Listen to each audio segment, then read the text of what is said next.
और भाई आलू टमाटर कैसे हो। ऑफिस में लंच टाइम पर जब संजय बिना टमाटर वाला बैंगन का भरता खाता है तो कहता है अब तो बिना टमाटर वाला भरता भी गले से नहीं उतरता है। इतने में गुप्ता जी संजय जी की चुटकी लेते हुए कहते हैं अगर इतना ही है तो मत खाओ, ज़बरदस्ती क्या है, यहाँ दे दो हम खा लेंगे। उनकी इस बात पर भी सभी कर्मचारी हंस पड़ते हैं। रजनी कहती है वैसे संदीप ठीक ही तो कह रहा है, बिना टमाटर के दाल, बिना टमाटर के छोले या फिर बिना टमाटर के कोई भी सब्जी ठीक कहाँ लगती है। तभी गुप्ता जी अपना बड़ा सा मुंह खोलते हुए कहते हैं तो क्या करें मोहतरमा, आंदोलन आंदोलन करें क्या, या फिर टमाटर के दाम कम कराने के लिए सड़कों पर उतर जाएं। संदीप कहता है कल तो विनायक जी भी ऑफिस आ जाएंगे, तब उन्हीं की सब्जी खाएंगे सब, आलू टमाटर वाली। तभी प्रीति ने अपना खाना खत्म करते हुए कहा हाँ उनके टिफ़िन में आलू टमाटर की सब्जी ज़रूर रहती है। वैसे इस बार वह काफ़ी लंबी छुट्टी पर गए हैं, है ना। तो आ तो आज ही आलू टमाटर नहीं तो आज ही आलू टमाटर वाली सब्जी खाने को मिल जाती। काफ़ी दिन हो गए टमाटर की सब्जी खाए हुए। शायद उनकी अम्मा जी की तबीयत ठीक नहीं है, इसलिए उन्हें ही देखने के लिए वे गांव गए हैं। नहीं तो विनायक जी कभी ऑफिस से छुट्टी नहीं लेते हैं। कोई बात नहीं, कल आ ही रहे हैं विनायक जी तो कल उन्हीं के आलू टमाटर वाली सब्जी पर अटैक किया जाएगा।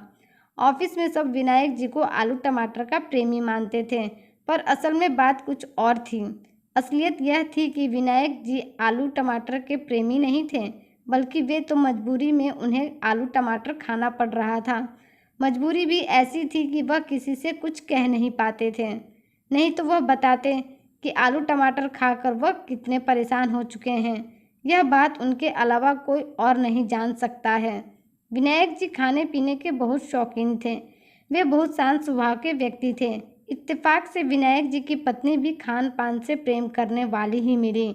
जब विनायक जी की शादी तय हुई थी तो सबसे ज़्यादा वे इस बात से खुश थे क्योंकि जिस लड़की से उनकी शादी हो रही है उसे नई नई रेसिपी सीखना बहुत पसंद है।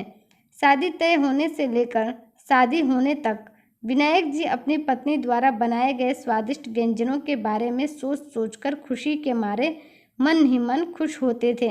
लेकिन शादी के बाद उनकी यह खुशियाँ गायब हो गई जब उन्हें हर रोज़ खाने में आलू टमाटर की सब्जी मिलना शुरू हो गई। दरअसल बात ऐसी थी कि उनकी पत्नी रागिनी, जिसे नए नए खाने की रेसिपी सीखने और पढ़ने का बहुत ही शौक था, वह दिन भर टीवी पर फूड चैनल देखती रहती थी। अखबारों और मैगजीनों में जो भी रेसिपी रहती थी वह उसे सीखने की पूरी कोशिश करती थी और उनकी कटिंग्स भी संभाल कर रखा करती थी। हर नए पुराने तरीके से खाना बनाने के बारे में सीखती, लिखती रहती और विभिन्न तरह के मसालों के बारे में भी जानकारी रखती थी। सभी देसी विदेशी सब्जियों से वह लगभग परिचित थी। लेकिन पत्नी रागिनी के इस शौक से विनायक जी को बिल्कुल भी फायदा नहीं होता है, क्योंकि उनकी पत्नी का यह शौक केवल आभासी था, यानी सिर्फ थ्योरेटिकल। प्रैक्टिकली वह कुछ नहीं करती थी।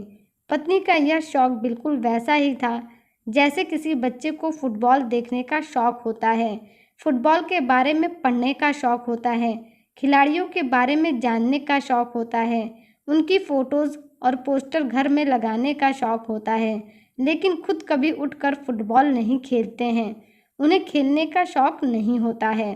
पत्नी रागिनी जी की आभासी शौक की वजह से विनायक जी की ज़िंदगी के 12 बज चुके हैं। उनके खाने पीने के सारे सपने शादी के बाद अधूरे ही रह गए।